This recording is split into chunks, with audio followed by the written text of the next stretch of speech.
नमस्कार, कैसे हैं आप सब?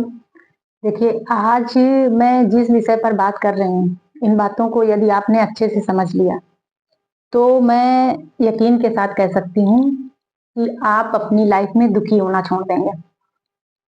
जो भी आपकी लाइफ में आएगा, आप हँसते-हँसते स्वीकार करेंगे और उन सभी परेशानियों से आप बाहर निकलेंगे।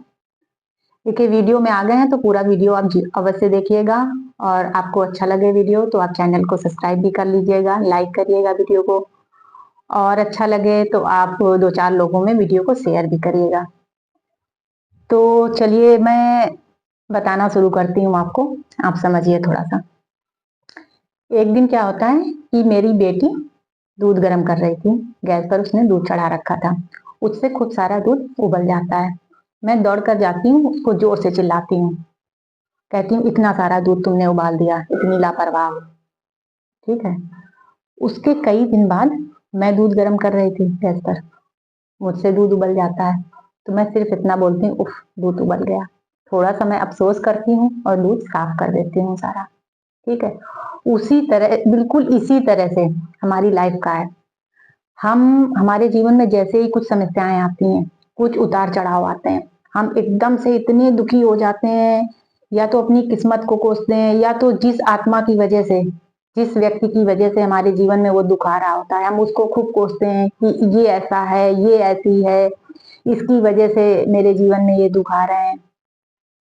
देखिए, वो आत्मा सिर्फ़ माध्यम है। जिस दिन जैसे मुझसे दूध उबला, मैंने बिल्कुल ना चिल्लाया, कुछ नहीं किया, किसके ऊपर चिल्लाती, थोड़ा-सा अफ़सोस किया, दूध साफ़ कर दिया, कोई मुझे दुःख नहीं हुआ। उसी तरह से यदि हम हमारे जीवन में जो भी आए, हम उसको तुरंत स्वीकार कर लें, ये मुझसे हुआ है, ठीक है? कभी न कभी मैंने ही कर रखा है, उसी का परिणाम ये हमारे जीवन में आ रहा है। तो आप यकीन मानिए, आपको तुरंत समस्याओं से बाहर निकलने का रास्ता नज़र आने लगेगा। आप बड़ी आसानी से, बिना दुखी हुए आप उस परेशानी से बाहर आ जाएँगे।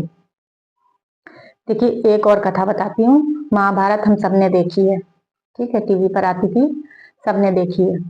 उसमें भीष्म पितामह के साथ क्या हुआ था, उनको कई दिनों तक बाणों की सैया पर लेटना पड़ा था। अर्जुन ने बाण चलाए थे, तो हम सब देखते थे, उनकी बॉडी के आधे बाण नीचे निकले हुए होते थे, आधे ऊपर, ठीक है? वो ऐसे ही कई दिनों तक लेटे रहे थे। तो जब उनको ऐसे लेटना पड़ा, तब उन्होंने सोचा कि मैंने ऐसा कौन-सा कर्म किया था? कहा जाता है कि जो भी हमारी लाइफ में आता है, तो हमारे कर्मों के अनुसार आता है। तो मैंने ऐसा कर्म कब किया था? उनको दिव्य दृष्टि प्राप्त थी। दिव्य दृष्टि जिसको प्राप्त होती है, वो अपने पूर्व जन्म सारे देख सकता है। तो उनको दिव्य दृष्टि प्राप्ति थी, उन्होंने अपने पूर्व जन्म, पहले के जन्म देखने शुरू किए। उन्होंने अपने बहुत सारे जन्म देख डाले।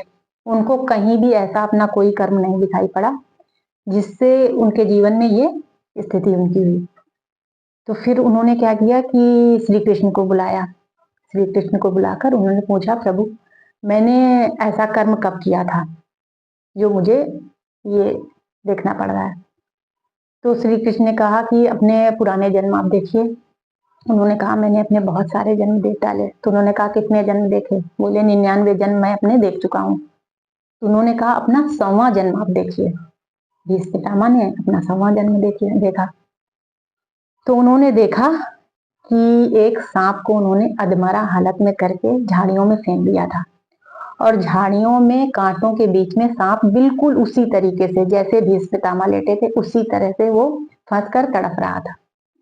उनको बड़ी आत्मग्लानि हुई कि ये सब तो मैंने ही कर रखा है।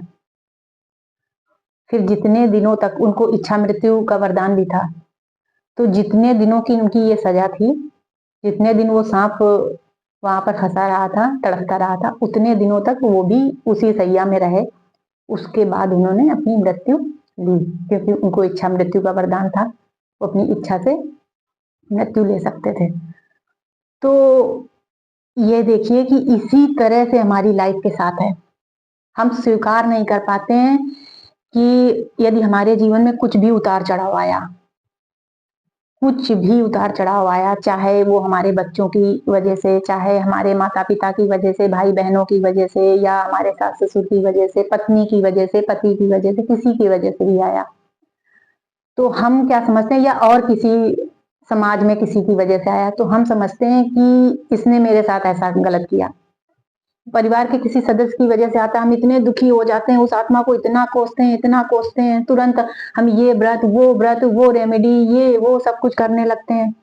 इस आत्मा की वजह से मुझे इतना दुख मिल रहा है, इसने मेरे साथ इतना गलत किया, ये नहीं समझ रहा है। जबकि सच ये है कि वो आत्मा सिर्फ और सिर्फ माध्यम बनाई गई है। ये दुख जो भी कष्ट, क्लेश या अच्छा या बुरा जो भी आ रहा है, ये सिर्फ आपके कर्मों से आ रहा है। जब इस चीज को हम अच्छे से समझ लें, जैसे दूध मुझसे उबला, मैंने स्वीकार किया, मुझसे उबला, मैंने चुपचाप उसको साफ कर दिया। तो उसी तरीके से अगर हम ये समझ लें कि ये जो भी आया है हमारी वजह से आया है, इसको स्वीकार जैसे ही हम कर लेते हैं सच्चे मन से, हमें बाहर निकलने के रास्ते मिल जाते हैं। हम उन तकलीफों से, उन समस्याओं से आसानी से बाहर निकल आते हैं, बिना दुख झेले हुए। और जितने दिनों की वो समस्या है, हम स्थिर रहते हैं, हम ज्यादा विचलित नहीं होते हैं।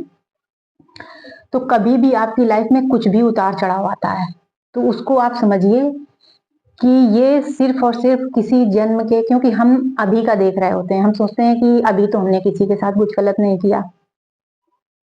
तो देखिए, जन्मों जन्मों से ये आत्मा ना जाने कितने ही अपने कर्म कैरी करते हुए, अपने कर्म जोड़ते हुए चली आ रही है। तो कब क्या चीजें किसके सामने आए, ये किसी को नहीं पता है। तो कभी भी जो भी उतार चढ़ाव आए, उससे विचलित हुए बगैर उससे बाहर निकलने के रास्ते खोजने चाहिए, और हर समय ग्रेटिट्यूड के भाव में रहना चाहिए कि ईश्वर जो भी मेरे जीवन में आ रहा है, ये मेरी वजह से ही आ रहा है। क्योंकि एक बात आप अच्छे से समझ लीजिए, ईश्वर की न्याय व्यवस्था में कभी चूक हो नहीं सकती है। हमारे ये जो समाज का कानून है, दुनिया का कानून है, इसमें चूक हो जाती है कई बार, निर्दोष को फांसी मिल जाती है, लेकिन भगवान की न्याय व्यवस्था में कभी चूक कहीं हो नहीं सकती है।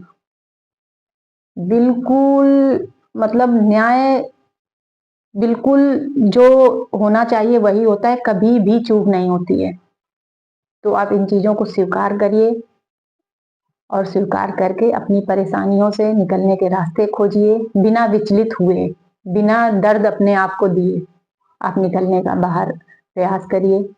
चलिए फिर मिलते हैं। आपको किसी टॉपिक पर कोई जानकारी चाहिए, वीडियो चाहिए, आप मुझे बताइए, मैं उस टॉपिक पर वीडियो जरूर बनाऊंगी। यदि किसी समस्या में आप हैं तो आप कमेंट करिए, मेरे साथ जुड़िए, मैं आपके हर दुख में आपके साथ हूँ। चलिए फिर मिलते हैं अगले वीडियो में।